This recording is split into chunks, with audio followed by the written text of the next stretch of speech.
Welcome to House of Whimsical Terror. I'm Esther. I'm Mary. And we're coming to you today from Clyja, County Galway, Ireland. Yes, and we're telling real stories of the fantastical around the beautiful campfire. Yes, and all of our stories are true or told to us as true. That's right, and today's story is Evil Brother. And it's being told by Leonard Wilde. Mm-hmm. Who is a great storyteller. And this story is really frightening and serious. And even though we're around the campfire, there's an air of seriousness about it. And intensity.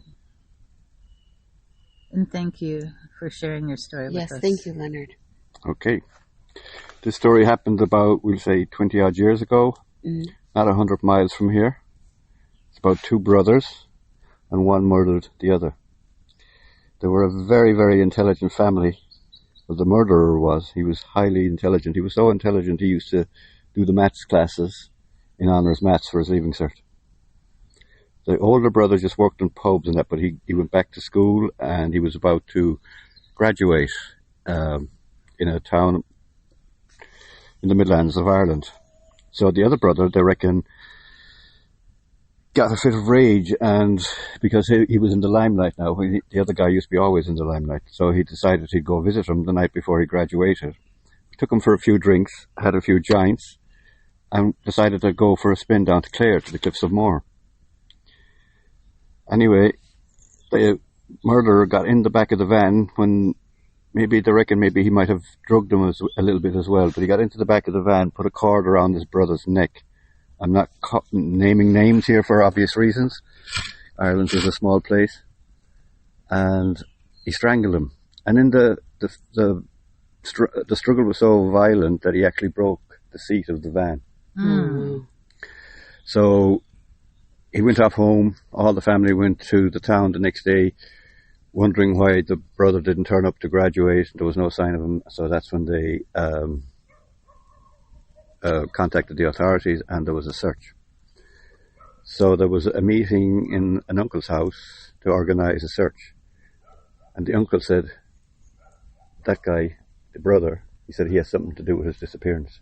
I'm telling you. So all the rest of them, the aunts, the uncles, they said, no, that couldn't be. And he said, I'm telling you, the brother done something to him. The brother used to be in and out of mental institutions. He was on drugs. Then when he get better, he'd be fine for a few months. Anyway, long story short, they went searching and searching. Nothing happened. So they went to a guy, he was like a psychic, I suppose you'd call him. And he's near water, he told them, but he's under rocks. So they found the van then somewhere down around Clare.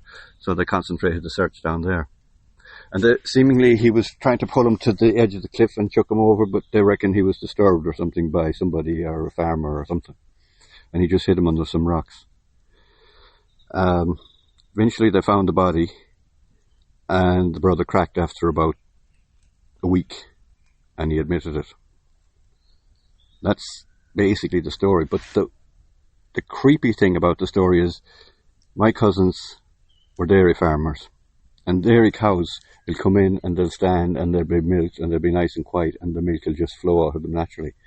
But when they'd come to visit and they'd go to the milking parlour, he'd go in the milking parlour and the cows would go berserk.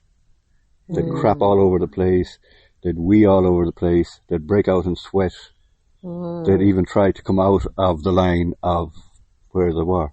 And the animals sensed that your man was evil. Mm-hmm. It's a very short story, but it's a really evil, creepy story.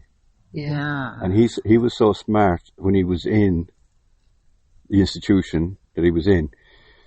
I don't know a lot about this, but they'd be interviewing him, and he knew exactly to the minute when the interview was up, and he'd stop them about 3 minutes before the interview and tell them, that's it, no more, my time is up, and he'd walk and just leave them there. I think he's actually out now. Oh. But that's the story. And is it... Go ahead. No, that's terrifying. But the animal part was the creepy bit. Yeah. And that's true. That is a fact. It's not a made-up story. It's a fact. Yeah. Mm-hmm. So. Yeah. Animals are sensitive. Like Yeah. we did an episode of Animals in the Unseen because they're so sensitive to humans and to energy around them, and the way that they interpret things. You should always trust your animals. Trust your animals, people. Yeah. Yeah. Wow. Thank you for telling that Thank story. you for telling that story. You're welcome. That's creepy. And thank you to our listeners for listening in. Please come back and listen to some more stories. But for now, so long, good friends. Until next time when we meet at the campfire, in the woods, at the house, wherever we may be. Yes. Yeah.